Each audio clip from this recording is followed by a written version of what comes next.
Bonjour, dans cette petite vidéo, on va s'intéresser à une comparaison entre l'électrostatique et la magnétostatique, de telle façon à comprendre la magnétostatique si on comprend l'électrostatique. En électrostatique, l'électrostatique c'est l'étude des, de champs électriques créés par des charges qui sont au repos.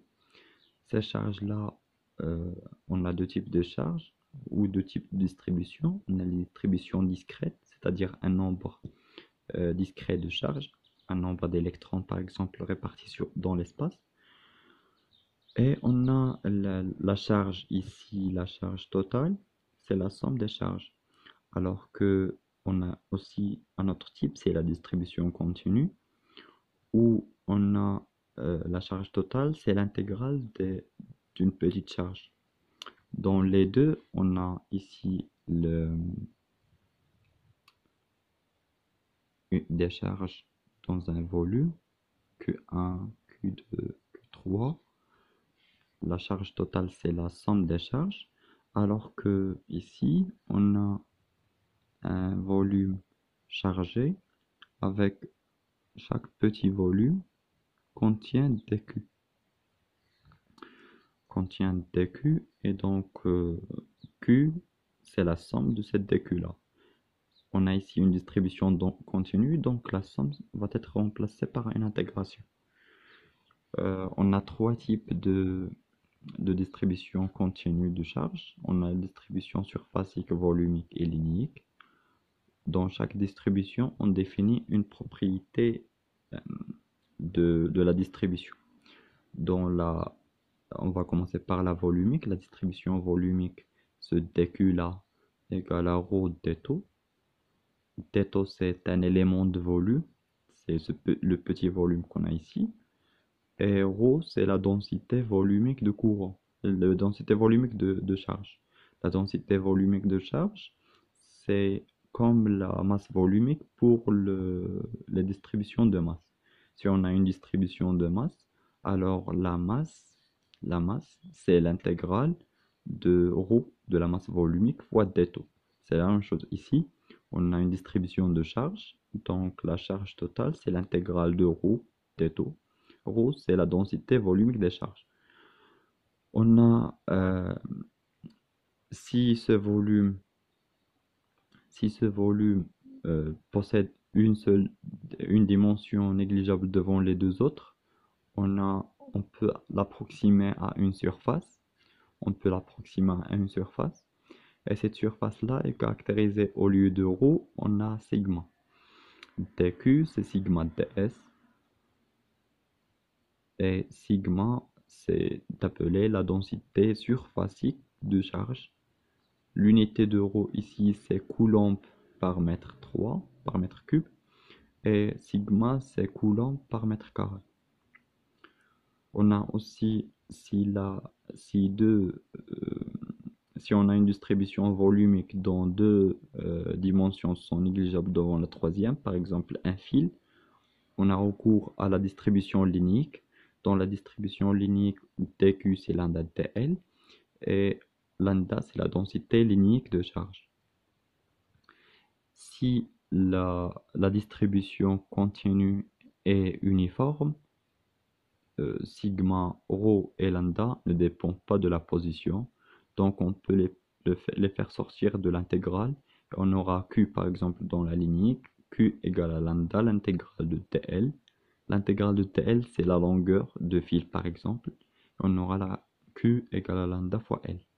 Le volumique, c'est la même chose, on fait sortir le ρ si la distribution est uniforme, et on aura q égale à ρ fois l'intégrale de dτ, et l'intégrale de dτ c'est v.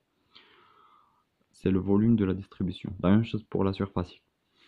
L'électrostatique, c'est l'étude des champs électriques, et le champ électrique créé par une distribution est défini par la force électrique, la partie électrique de la force de Lorentz. La partie électrique de la force de Lorentz, c'est Q fois E, alors que E, c'est le champ électrostatique. On a aussi Un autre champ, c'est le potentiel électrostatique. Le potentiel électrostatique, il est relié à E par l'opérateur gradient. L'opérateur gradient, c'est un opérateur mathématique, c'est l'analogue de la dérivée, juste à 3 dimensions, avec un signe moins ici. À partir de cette expression, on détermine l'unité de E. V, c'est en volts. La différence de potentiel entre deux points, c'est la tension qu'on a vu en électrocinétique ou en électronique. Et donc, le gradient, c'est une dérivée par rapport à l'espace. C'est par exemple une dérivée par rapport à x plus une dérivée par rapport à y, etc. Et donc, l'unité de E, du champ électrostatique, c'est le volt par mètre. C'est le voltmètre moins 1. Pour trouver l'expression de E et V, c'est le but de l'électrostatique. Pour déterminer l'expression de champ E et de potentiel V, on a deux méthodes. La première, c'est la méthode directe. La méthode directe consiste à utiliser cette relation-là et la loi de Coulomb. Selon la loi de Coulomb, la force d'interaction entre deux charges, c'est le produit des charges sur 4pi epsilon 0 fois la distance entre ces deux charges fois le vecteur unitaire au carré ici, fois le vecteur unitaire dirigé d'une vers l'autre. On remplace ce vecteur unitaire par Pm sur Pm, ce qui donne ici la puissance 3. Si on a plusieurs charges, si on a une distribution discrète de charges comme ici, le champ électrostatique en un point M, là par exemple, c'est la somme de champs électrostatiques créés par Q1 plus par Q2 plus le champ créé par Q3. Et donc le champ total, c'est la somme sur le QI, les QI des... et ici on a PI et ici PI. PI, c'est la position de charge QI. La position de la charge QI. Le potentiel, on peut faire la même chose. On peut utiliser cette relation et déterminer, et on va trouver cette relation-là. V, c'est la somme de QI sur 4pi epsilon 0 PIM. On remplace PI par son expression par l'ensemble des positions. Chaque QI correspond à un PI et on fait la somme et on trouve le V et le E. Généralement, on n'a pas des distributions continues, mais on a des distributions on n'a pas des distributions discrètes, mais on a des distributions continues. On remplace dans ces expressions-là la somme par un intégral et par une intégrale et QI par DQ et PI par P. Et donc on intègre sur DQ les deux variables ici, c'est Q, l'intégration sert DQ et P c'est un point de la distribution. La même chose ici. Et on remplace DQ dans ces deux expressions par son expression selon la distribution, soit sigma ds, rho dv ou lambda dl. Ce remplacement-là va donner une expression, par exemple une intégration sur dl, et selon la distribution, on remplace dl par son expression, et la même chose pour pm, et on intègre et on trouve le champ électrostatique en un point. On va faire des exemples sur cette méthode-là plus tard. Une autre méthode, c'est la méthode la plus utilisée dans les exercices, c'est le théorème de Gauss. Ce théorème de Gauss s'écrit sous la forme intégrale double de E ds égale à Q intérieur sur epsilon 0. Epsilon 0 dans cette relation et dans cette relation, c'est juste une constante. Une constante qui caractérise le vide. Pour appliquer ce théorème-là, on a un ensemble des étapes qu'il faut suivre. La première étape, c'est le choix du système de coordonnées selon la distribution. Si on a un fil ou un cylindre, on choisit cylindrique. Si on a une sphère, on choisit une distribution sphérique. Si on a un plan, on choisit le cartésien ou cylindrique, c'est la même chose. Pour l'étude de symétrie, on cherche le plan de symétrie de la distribution. Le plans de symétrie de la distribution, généralement on trouve deux. Si on trouve deux plans de symétrie, une propriété de champ E, c'est qu'elle appartient au plan de symétrie. Les plans de symétrie, ce sont les plans qui coupent la distribution en deux parties de même charge. On a aussi des plans d'antisymétrie. Les plans d'antisymétrie sont les plans qui coupent la distribution en deux parties égaux, mais avec des charges opposées. Si on trouve deux plans de symétrie, alors E, suivant la direction d'intersection de ces deux plans, suivant l'intersection de ces deux plans, alors que si on trouve un plan d'antisymétrie, alors le E est perpendiculaire à ce plan-là. Le plan d'antisymétrie doit être exprimé par, en fonction des vecteurs de la base choisie ici, du système de coordonnées, et il doit passer par le point M qu'on étudie ici. Il doit toujours passer par le point M. La deuxième chose, c'est l'étude de l'invariance. On a deux types d'invariance, la rotation et la translation. La rotation, l'invariance par rotation, c'est-à-dire si que on tourne autour du système, là, autour d'un axe du système, on va obtenir la même distribution. Par exemple, pour un cylindre, si on a un cylindre comme ceci, et on tourne autour de l'axe du cylindre, le cylindre reste le même.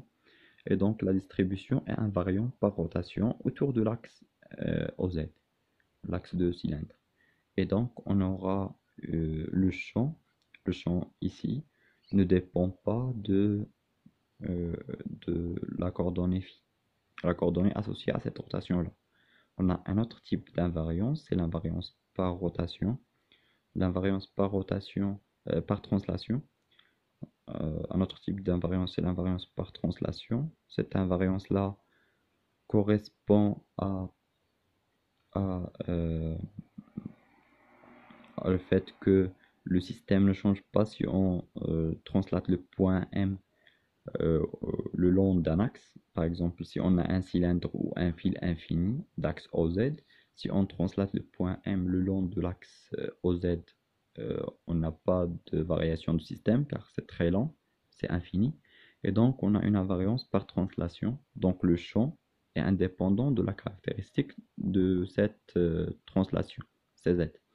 Donc, E, pour un cylindre, ne dépend pas ni de Z, car on a une invariance par translation, ni de phi, car on a une invariance par rotation.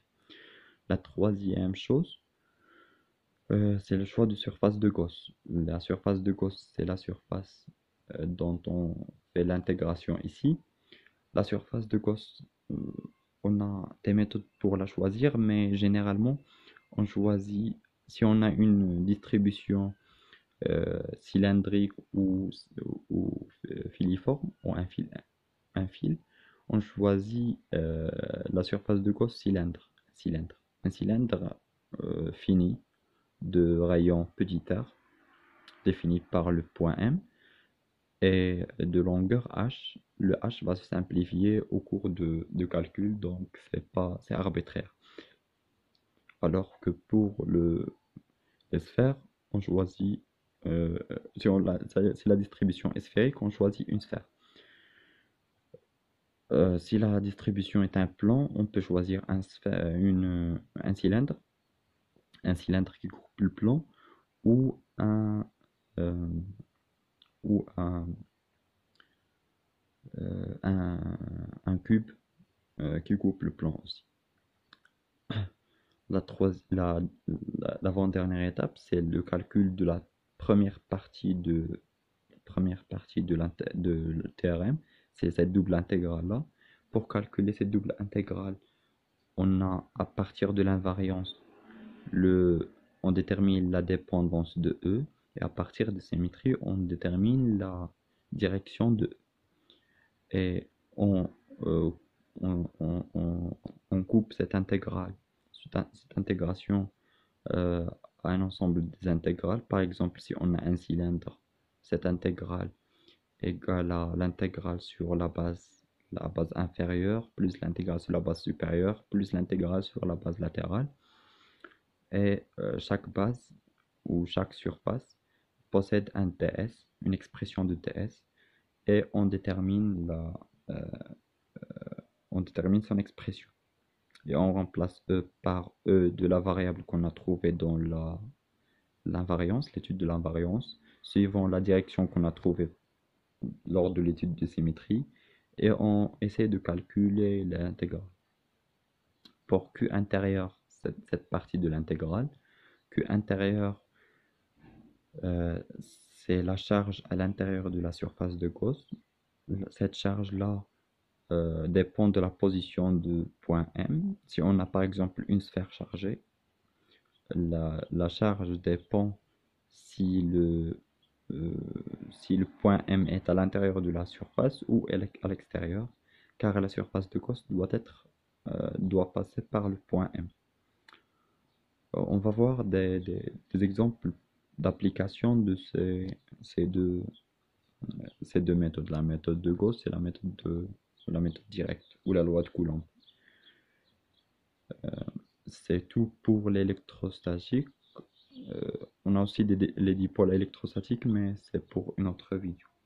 La deuxième partie du cours, c'est la magnétostatique. On va l'expliquer en utilisant l'analogie avec l'électrostatique.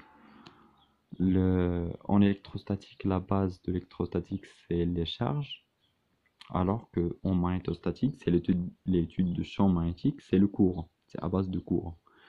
Le courant, il est caractérisé par deux choses. La première chose, c'est l'intensité du courant, c'est I, c'est en ampères. La deuxième, c'est l'élément de courant, il est noté DC, c'est en ampères fois le mètre. On va trouver qu'on a deux méthodes de calcul de P, de champ magnétique. L'une utilise le courant et l'autre utilise l'élément de courant. On a le courant, on ne peut pas avoir des courants qui sont discrets. On a juste des distributions. Le courant passe dans des distributions linéaires, surfaciques ou volumiques. Pour les linéaires, c'est le plus simple. I, c'est la somme des I, des petits I. Si on a plusieurs fils, par exemple, le I, c'est la somme de courants de chaque fil. Alors que DC, l'élément de courant, il est défini par ITL. On a ici le TL, on a un fil parcouru par un courant I, d'intensité I, et le TL, c'est suivant la direction du fil et la direction du courant. Si on a une distribution surfacique, I, c'est l'intégrale de JSDL, et l'élément de courant, c'est JS fois DS. L'unité de JS ici, c'est pas ampère par mètre carré, même si surfacique, c'est la seule différence entre le magnétostatique et l'électrostatique. C'est dans les distributions. Ici, on a surfacique, c'est le coulomb par mètre moins 2. Surface, donc c'est par surface. Surfacique, donc c'est charge par surface.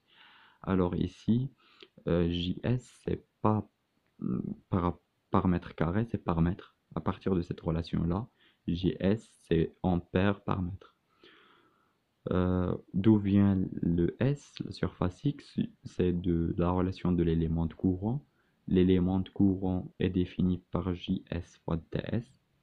JS, c'est le vecteur et TS, c'est un scalaire.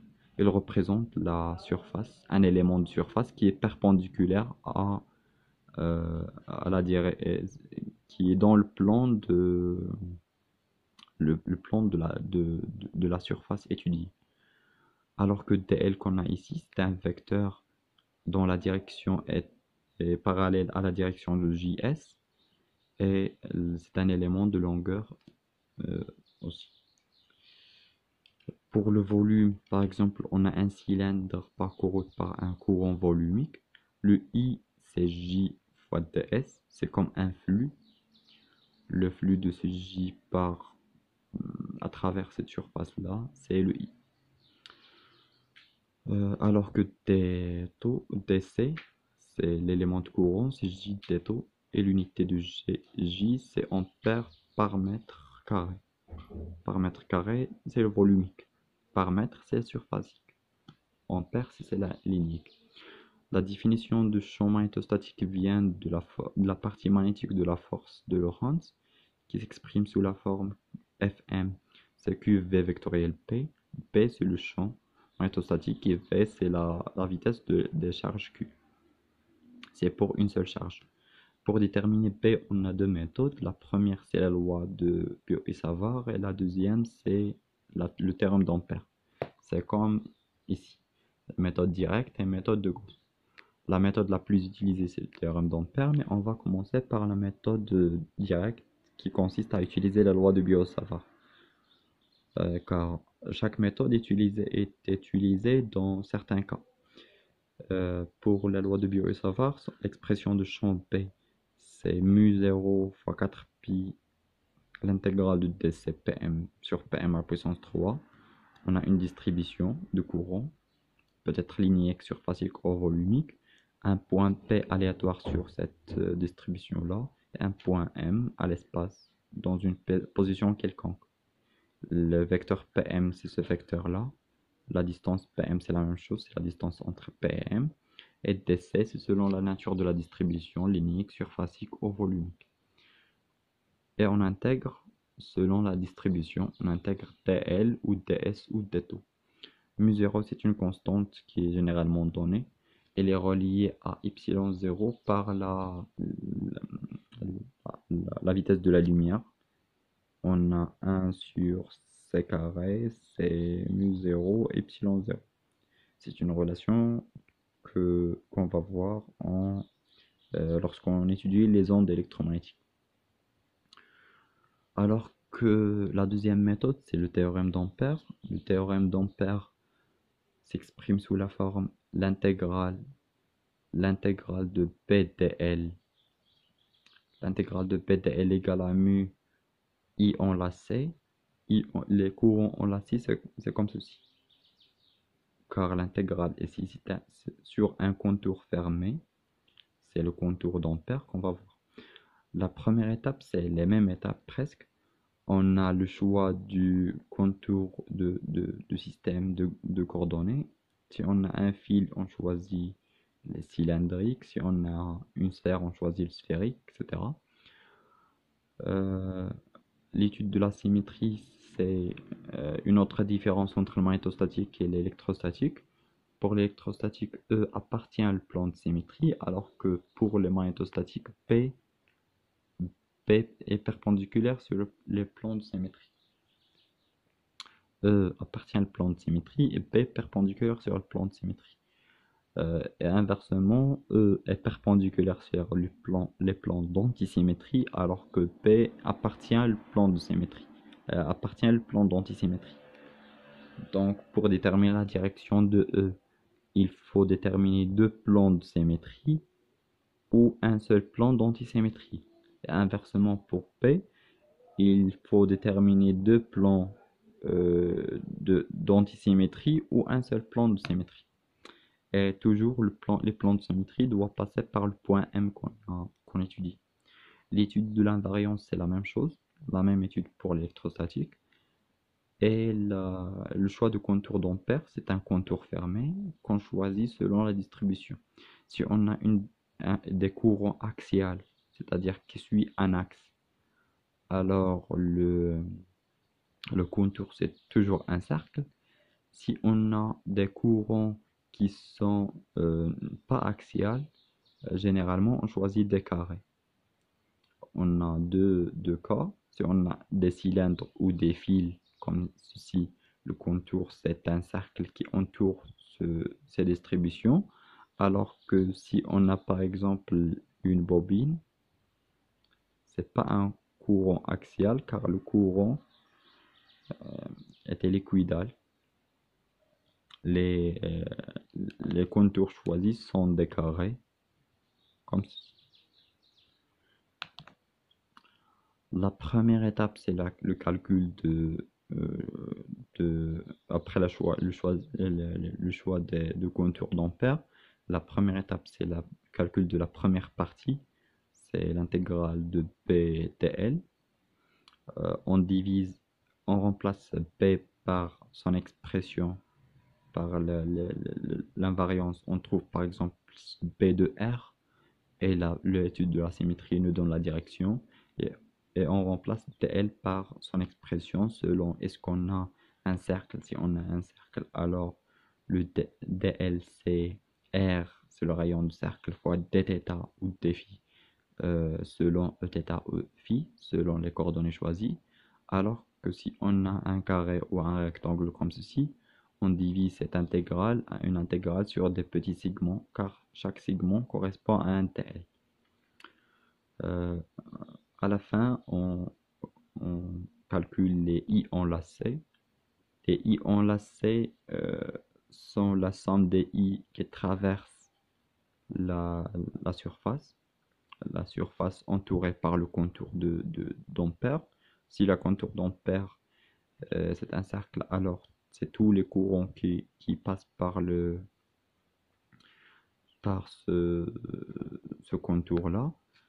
Pour trouver, pour faire la différence entre des courants entrants et des courants sortants, il faut choisir une direction pour le contour. Par exemple, si on choisit cette direction-là, la règle de tire-bouchon nous dit que la, la direction positive, c'est la direction vers le haut. Donc si on trouve un courant qui traverse vers le haut la surface, il est compté positif. Donc ce courant-là c'est positif, celui-là est négatif, et celui-là c'est positif. La même chose ici. Le choix de contour, de la direction de contour est relié aussi à l'intégrale. Car la direction, c'est la même direction de dl. Si on choisit dl dans cette direction-là, alors les courants positifs, c'est vers le haut. Alors que si on choisit le dl vers cette direction-là, on aura un moins dans cette expression et un moins sur toutes les expressions ici. Donc on aura la même relation à la fin. Le but de ces deux méthodes, c'est de déterminer P. La méthode directe, elle est utilisée lorsque le système n'admet pas de plan de symétrie ou on n'a pas d'invariance, alors que le théorème d'Ampère est utilisé lorsque on a des plans de symétrie et des invariances. C'est tout pour l'électrostatique et la magnétostatique. C'est des études similaires, très similaires. On a juste, il faut juste faire attention et suivre les étapes de chaque méthode, le théorème de Gauss ou le théorème d'Ampère. Et l'autre chose, c'est faire attention au courant, la différence entre le courant et l'élément de courant.